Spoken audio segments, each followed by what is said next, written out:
Hey YouTube, my name is Sven. Welcome to the Metal Foundry. I stated in my last video that I would make a new update for my rig. This is my rig for 2023 compared to my old rig of last year. You can see that video clicking in the right corner. That would be over there. So I did some tweaks, I did some updates. The biggest change that you can see is of course a different amp. I've adopted my Mesa Boogie into my rig, dual rectifier, 3-channel, no multi-watt thingamajig. This is just the older version, I think from mid 2010, whatever. I'll have to check. I will put the year somewhere over here in the video.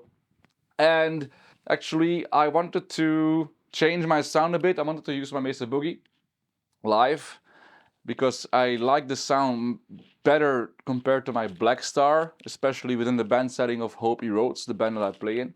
And the reason is very simple. The transient response of the Mesa is bigger, is faster. I think the response in general is just better in general. It sounds more thick in my opinion and to my tastes. And also I think last year, I think in December or November, I forgot, I saw some bands playing live with the Mesa Boogie, and the electricity in the venue had some issues. And I've seen at least 3 out of 4 amps with blown fuses. They've changed the fuse of the Mesa Boogie 2 times and still didn't work out. So that triggered me to say, yeah, okay, I still have my Samsung PowerBright PB110 with a fuse in there. So I decided, you know what, I'd rather use my rack unit to protect my whole rig from overtension, from tension peaks and so on. So this is from power surges at least. So this is at least my rig is safe. And in the meantime, I could use my G Major 2 again and the Rocktron Hush 2C from the 80s as a noise suppressor. And that way I could make my pedal board smaller. So my whole rig is still MIDI controlled. I'm still using my Boss ES8 as an effect switcher. I'm still going through my Audio-Technica Assistant 10 Stompbox wireless system into my Boss. Then I go to my Crybaby from Hell in the first loop. Then I go to the Horizon Precision Drive that I can take in and out of the loop when I go to a clean channel. And I chosen the Horizon Precision Drive because it's a little bit tighter for the sound that we are playing with right now, and also because it has an internal noise gate. Because these little puppies, the headset that I put in my ESP are kind of hot. I really like it, but I want more controllable feedback. So that's why I put that puppy over there. In the back of the rig, it's very simple. I'm using a product by G-Lab.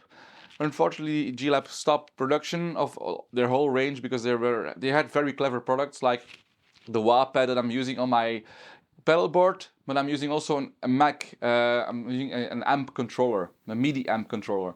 So basically, whenever I push a button, as you can see here, my Mesa will switch channels because of MIDI amp controller that's in the back, and it's actually connected to the control jacks of the Mesa, and I just have to send the right MIDI channel to do whatever I want it to do. At the same time, I can control whether the loop has to be active or not, the solo has to be active or not, and I can also change the channels over here, as you can see.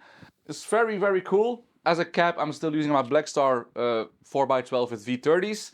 It's not here right now, but I'm using my Torpedo Captor X to capture the sound, and the sound that you will hear right now is the same cap that I use live.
different kind of patches that I'm using is very simple. So I'm using a general rhythm patch with which I'm using the channel 2 of my Mesa, the orange channel in modern.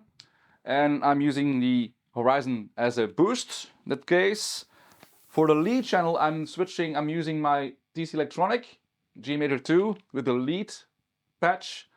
And I'm also using the solo boost a little bit, as you can hear right now.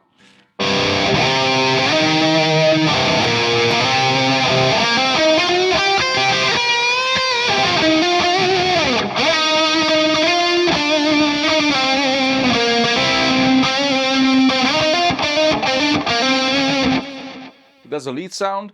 And for certain songs where the lead still is played, where I still play lead, but the lead has to be in the same balance as the rhythm guitars, I'm using a lead patch that's a little bit more silent, like.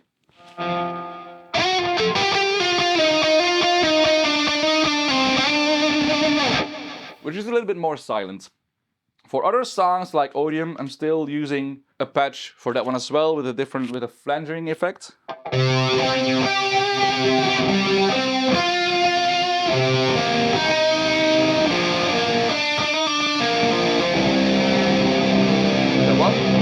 And for the song Rainwalker, I'm still using my wah pad and so on the same way as I use it with the Black Star. So basically, whenever I put my foot on the wah pad, on my wah pedal, you will see that I'm switching to the lead channel over here. This will also switch via MIDI, and the loop from my wah pedal will be active.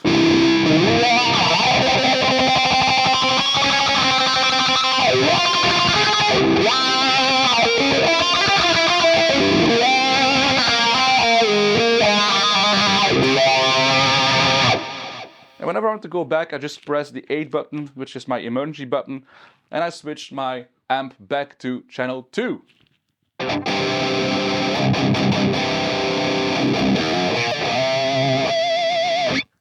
So that's basically my setup. If you have any questions, put them in the comment section below. I'm also planning to do a FAQ video or a viewer's comment video because I have a little backlog from comments that I didn't respond to because of my absence for a while. Anyways, if you have any questions, put them down there and I will answer them in the video or in the comment section itself. And if you like the video, please give it a thumbs up. And if you like the content I'm creating on this channel and you want to help me grow my channel, please subscribe and click the notification bell to be notified whenever I upload a new video, which will be every single week. My name is Sven, you've been watching the Metal Foundry, and I'm looking forward to see you in a new video. Bye!